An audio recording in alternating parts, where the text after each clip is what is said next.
Regalia is made possible in part by Bernina of Oklahoma City, providers of quality precision sewing machines. And by War Child Society, designers of native apparel, t-shirts, decals, and more. And by generous contributions from viewers like you. Dos Hebet, Itati Izet, Nanana J.R. Lone Lodge here on Making Regalia, based here in Concho, Oklahoma. Once again, I got another great show for you today. Today we're going to tone it down a little bit. We're going to go for the very basics of sewing. I kind of want to give the beginner users out there a little bit of like instruction on how to build stuff. So today we are going to build an accessory bag. Now you can call this bag whatever you want to. This could be a bingo dauber bag, this could be a baby diaper bag, but what we're going to do is we're going to kind of throw a little native flair into it, throw some ribbons on there, throw a little bit of tack work, and realistically we're going to do like make this a little bit artistic. Now you can use this kind of style and do your own style. I'm just going to show you a little bit of tricks of the trade on how to build this. It's very simple, and the basic concept of it is we're almost building a pillow in a way, but we're going to keep the one end open and kind of do the inner lining so we can actually make it look a little bit more fancy. I want to thank everyone for tuning in today because this is going to be a pretty awesome show. We're going to just jump right into this right about now. So this bag that we're going to make, it's pretty easy dimensions. You don't have to be specific on the size. You can make this bag to whatever length and width that you want. This is kind of one that I just kind of came up with, last minute. But as far as the beginner way, this is going to help you out, like when you try to construct other like items and stuff. So this is a pretty easy bag. What I've done here, if you kind of look here, I'm going to go through the measurements real quick. First right here, we're going to go about 14 inches in height.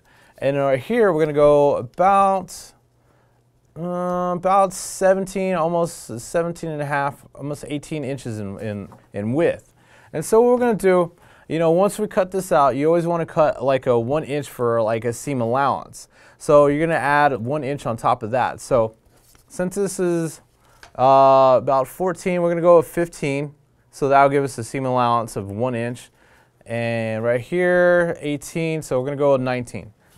And by the power of television, I already have all this stuff cut out. So you can buy out this material, at your local craft stores, like bargain bins and whatnot. We're going to do two different bags. We're going to do an inner lining and an outer lining. So this black material here is going to be what I'm going to use for my inner lining. This other material here is what we're going to use. This is very basic cotton print. You can find this in most dollar material bins and stuff. But, I like it because it's pretty sturdy, and the cotton, is pretty durable. So I've already cut this out to my links. And all I'm going to do is I'm just going to sew here, here, and here. Kind of make a bucket. But the one thing that you want to do is you want to face this inside first. So you just want to take these two pieces, put them together. Now this little bingo bag is awesome if you forget birthdays or anniversaries or your mom's birthday. You can knock one of these out really quick and you always take it to her and she'll be pretty happy because my mom's got a bunch of these. So now we got our perfectly, our measurements out, cut our like rectangle out. Working with our cotton material, this is really easy because I love working because it's like as soon as you cut it, you don't have to worry about it fraying right off the bat.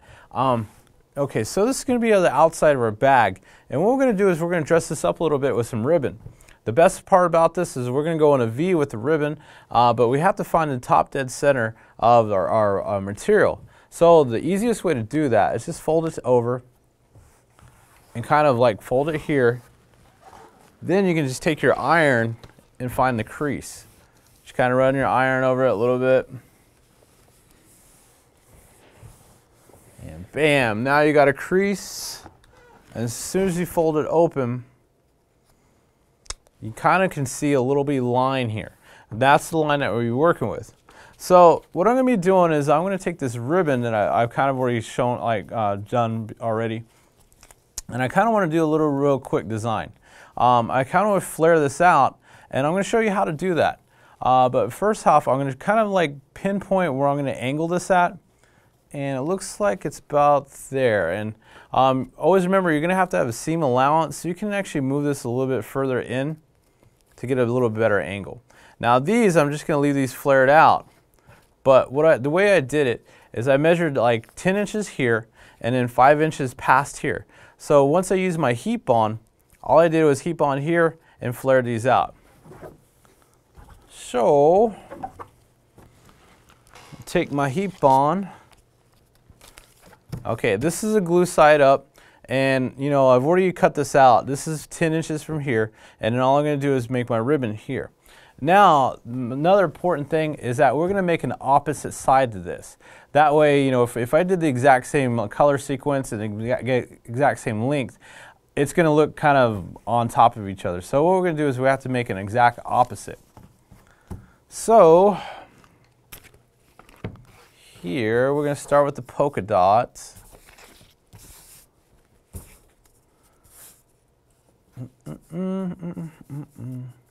Now you can measure 5 inches, or sometimes if you really want to go faster, all you got to do is just line it up to the last piece. That's kind of sometimes when I do like really fast work, I'll just line it up and kind of measure out. And that'll actually give me 5 inches, so there. Line it up to the corner. Now you don't have to tack this down like really hard at the very beginning, because you're going to run over it with the iron a couple of times when you do this kind of light ribbon work. This is kind of how you did my the jingle dress from the very first episodes from season 1. It's the same premise, you know. It's all like, I really love heat bond, and it works for just about anything. And slowly iron. You really got to watch this. You kind of see if the iron gets a little too hot on these polka dots, it'll actually burn them right off.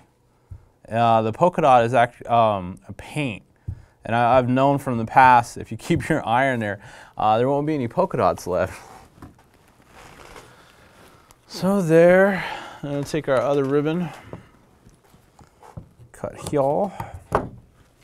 Next one up is blue. And all we're going to do is just lay it down, run it over with the iron gently, and do the next color, next color, next color. Sometimes when I do this kind of iron with this 3/8 ribbon, I angle the iron just kind of on the side or on its nose. That way you can kind of get the groove in there. You don't want to put it all the way face down, because this kind of, you're working with glue, and if you went straight down, you're going to mess up all the glue. Plus you're going to gunk up your iron, and then you got to clean your iron once again. There's that, and the next color is purple. So this gift right here, you know, like if, you know, just in case you forgot your birthday or anniversary, every chick loves like accessory bags. And it means a whole lot more when you made it by yourself. Doesn't mean you're cheap, it just means you're very creative. And get over there. So all I'm doing is just like lining these ribbons up on top of each other. And set.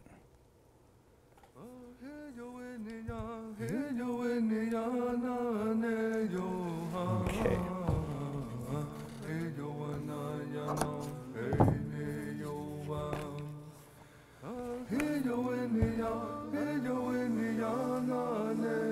Of course, this is the non-sticky side of the heat bond. Here, we're just trying to secure a good bond for the ribbon.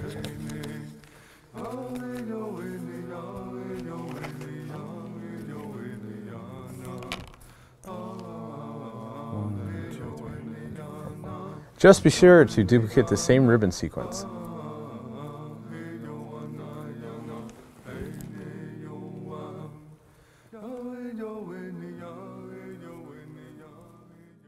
So now we've completed our ironing of, you know, like our opposite sides. You can see all I did is just stack ribbon on top of ribbon and on top of ribbon on top of ribbon. It's pretty clean cut, you know, it looks pretty good. All we're going to do now is just go with the zigzag all the way up here to the end of like where we stopped, you know, where our flare is. And then I'm going to jump back around, come back down, go back up, go back down, up, back down, go back. Same thing. The other thing you need to do, it's kind of important, is either like some people like to burn the edges of the ribbon. Me, all I like to do is just cut them at an angle. The reason is ribbon is notorious for actually fraying. And you don't want grandma or your mom or whoever you're going to give this to going down the street and have a big giant like trail of like thread. They wouldn't be pretty happy. You probably wouldn't get anything for Christmas. So what I want to do is all I want to do is just cut these at an angle. And this is going to save you a lot of time. Now, like I said, some people like to take like a lighter and burn these off. That's cool too. It's just, I always find it faster just to cut them in an angle. Just like so. That way mom or grandma doesn't fray or anything like that. Now, all I'm going to do now is just sew up here with a zigzag, and then we'll go on to the next step. Thank you, Bernina of Oklahoma City, for the sewing machine.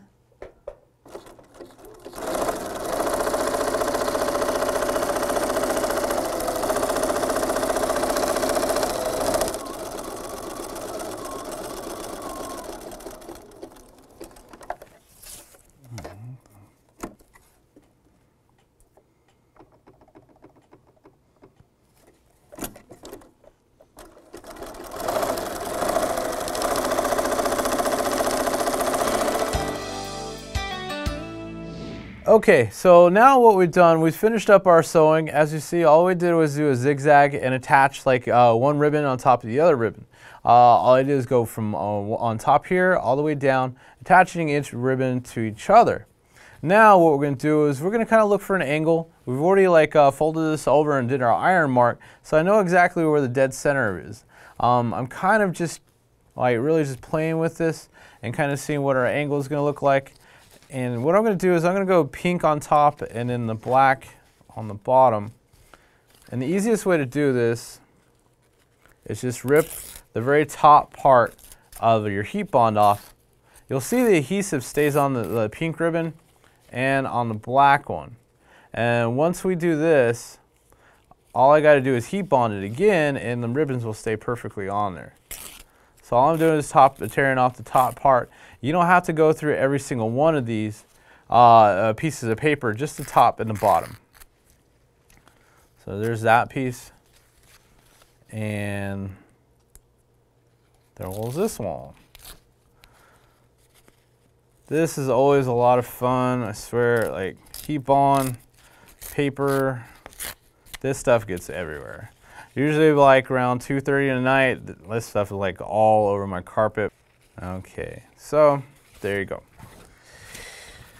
And there's all the pieces of paper.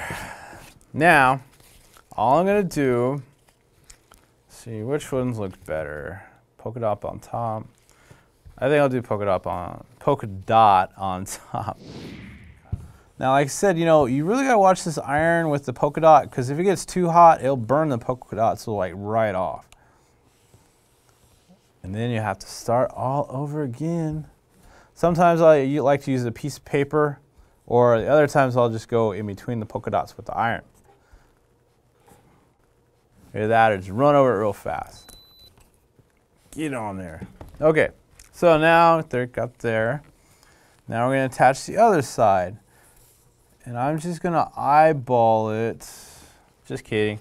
I'm going to go exact. So what I'm going to do is take this over, fold this over. Now, as you can see right here, you can see your ribbon that's already hanging off.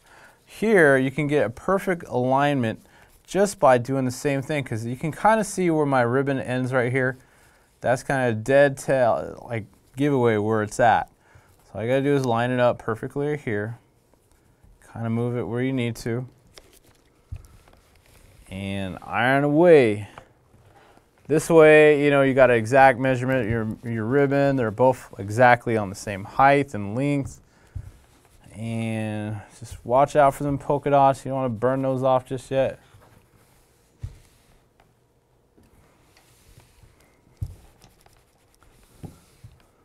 Okay. That's hot. Too hot. Okay. So now we got our bag almost completed. What I want to do now is I'm just going to sew these ribbons together, the flare part, and so that way I don't have to worry about it. And I'm just going to go straight stitch on up.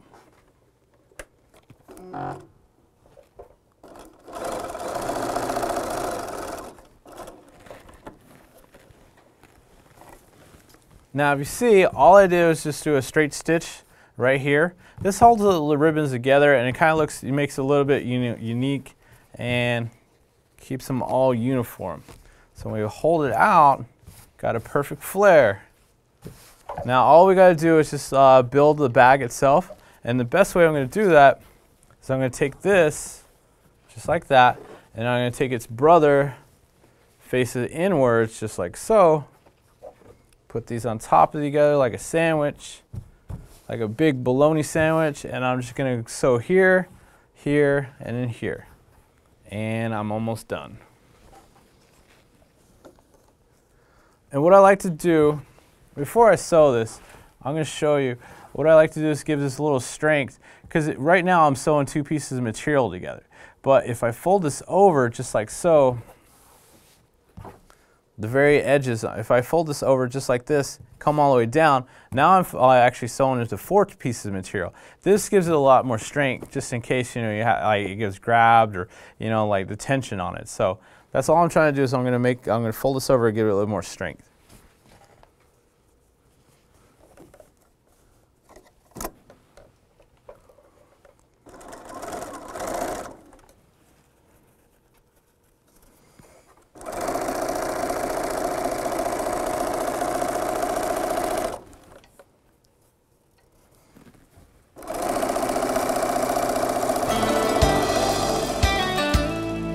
Okay, so now we got to the point where we're sewing up all like 3 corners. You haven't sewn this top part yet, but like all 3 corners have sewn, this one, and this one. So now the great unveiling. So what I'm going to do is I'm going to take this, grab here, and I'm going to flip this inside out. Well, now it's right side out. Kind of give it a little shape.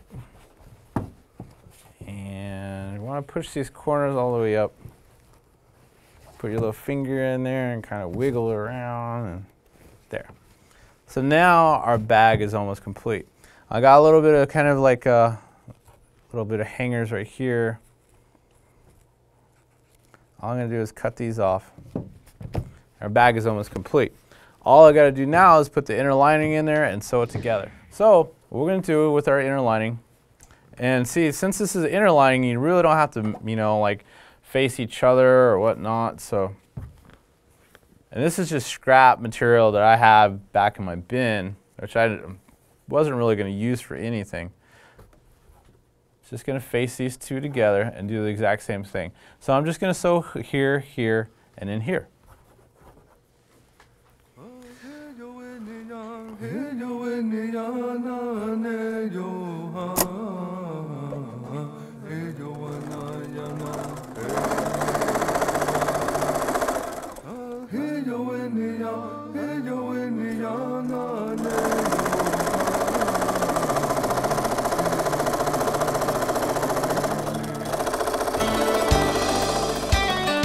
Now, see, what we did is we flipped this bag inside out, but on the inner lining, we're just going to keep it the way it is, because when we put it inside the bag, it's going to look just like that.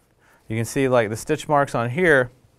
All I'm going to do is insert this bag, just like so, in there. And what we're going to do is we're going to fold this inwards and this one inwards, and all we're going to do is just sew these together all the way around. It kind of looks like almost like a like when you put the ends together and you just attach it together. This is kind of a clean look. You don't have to worry about it actually folding in. So all we're doing is folding this one in, folding this one in, sewing on top of each other, and in that way it gives it a clean look.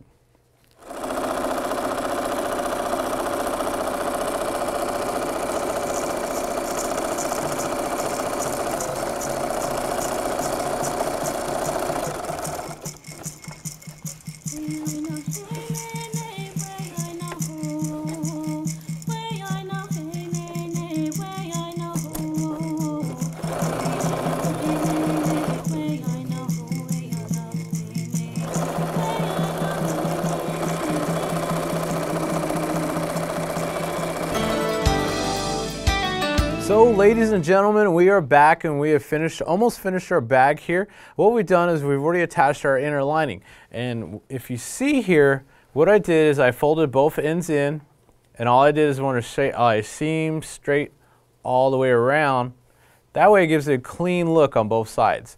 If you see it, it's very simple. Just fold in one side, fold this side in, attach them together, run a straight stitch all the way around. Gives it a pretty good clean look. You know, you can pull it apart, but you know, it doesn't really have to. I trust my sewing. And we're almost done with our construction.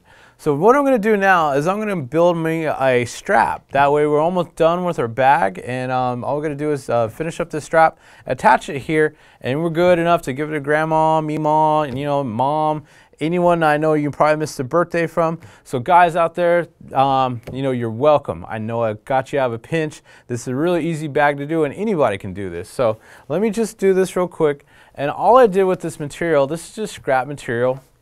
As I took it, folded it over, ironed it, ironed the same stitch right here, folded it over again, and then created my strap. All very simple, and all I'm going to do is run a straight stitch up here. Now you can get more elaborate, you know, you can actually cut it in half and, you know, like bend them both in and whatnot, but for the sake of time, I'm just going to bend one side in and just attach it here. So I'm just going to run a straight stitch connecting these two pieces together. So all I got to do is bend this in and run my straight stitch up all this side. So here we go.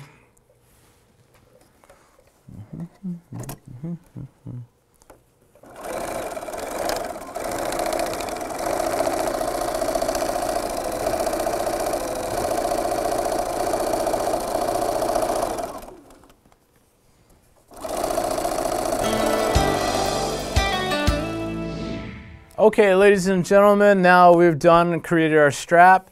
As you see, I've actually just sewn one side here. Now on my other bag, I just kind of want to point out, I kind of went a little bit more detailed. And what I did is I cut out two pieces and folded them both in and then attached it there. So I went a little bit fancier on this one. So if you can see, there's actually a seam here, but I went did a little bit more fancier work. Plus I added a little bit more ribbons, and I added these tacks in here. So that's what I did on this one. This one, since it's just for time, like all I did is just do one side. Now all I got to do is just attach it to inside, well, the outside. And what I'm going to do is I'm going to take this and I'm going to fold this over, just like so. And I'm going to attach it to the very top, just like this. I'm going to change my stitch from a straight stitch to a zigzag. That way it's locked in pretty well. And that way, because you know, you want this to be locked in really well, because you know, never know how much weight you're actually going to be putting in here.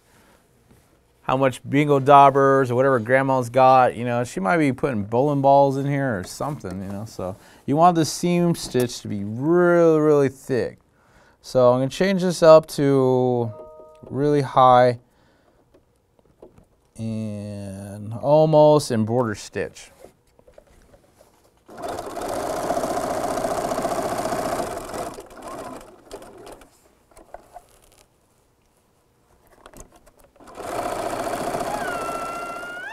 Well, ladies and gentlemen, we have finished our bag. All I gotta do is cut off like the excess string and stuff. But if you see, all I did was just fold this over, attach it right on the seam. Got our strap perfectly in there. And what I did is I went twice. I went one above here, one down here. That way, you know, it got a pretty good hole on it. That way grandma could put her bowling bag in here if she needs to, or whatever she's carrying. You know, it'll hold up to the test of time. Going to go ahead and cut off some excess strings. But we have made one JR Lone Lodge original bag. I'll put money on this. It's better than Versace, better than Gucci. It's a Lone Lodge original. So we got two Lone Lodge originals, both $450 a piece. I'm just kidding. But no, I'm glad I could show this this bag to you guys. Hopefully, you know, this is an easy project for you beginners, sewers out there. It's very easy and very cost efficient. So even if you do mess up, like I have in the past, this is one bag that, you know, you can kind of throw away if you need to. Or, you know, like just, you know, play around with this in a way. So I got my ribbons on here, you know, just in case, you know, like kind of give it a flair. On this one over here, I also threw on some tacks here Just a little bit of tack works. I haven't done it yet, but I probably will. I mean, these tacks are really easy to find. They go through the material really easy, and all you got to do is take crimp the insides of like the little points and stuff, and they'll stay permanently on there. So we come to the part of our show where we got a little bit of question and answers from our viewers out there. I want to thank everyone for writing in for all your comments and stuff. I really do appreciate it. And today we got a couple of questions. We have Dolores that writes in. She wants to know how I tie my bustles and how the height that I get on the back. It's pretty simple, Dolores. I kind of use it's a string mechanism. I use really long strings, and what I do is from the top part of the backboard, what I'll do is I come down and I cross around my neck, and then I have the string that goes around my back, and then I cross there, come back here, and then I tie it. I know that sounds like a lot, but the thing is, when you wear bustles, this takes a lot of the weight off your back. Even though if you wear hackle bustles, eagle bustles, the heavier the hackles, this takes a lot of the weight off your back. It doesn't really hurt my neck too much, but like the straps here, it kind of, I learned this from the Marines actually, how to do this kind of strap, but it helps out a lot. So it's really easy. All I gotta do is cross around the neck, and then around the back, and then tie back in the front. This takes a lot of the weight off of it. Another one, Rick wants to know about patterns for ribbon shirts. Rick out there, I want to thank you for writing in. I really don't have any patterns for ribbon shirts. Usually I just eyeball it, and I do it by the person's measurements. From my last episode, I kind of showed how I measure from the shoulders to the length and stuff. That way you kind of get a custom-made fit shirt. I know there are patterns out there. I know you can probably buy them at Walmart, and they'll probably work for ribbon shirts too. It's just sometimes I get an easier custom fit just by doing it. Plus, a lot of people I sew for, they kind of do baggy fits. So once again, I want to thank everyone for tuning in for Making Regalia. Watch our past episodes on catv47.com. I want to thank powells.com for rebroadcasting us. Once again, thank you for tuning in, Making Regalia, with me, Joaquin Lone Lodge. I hope.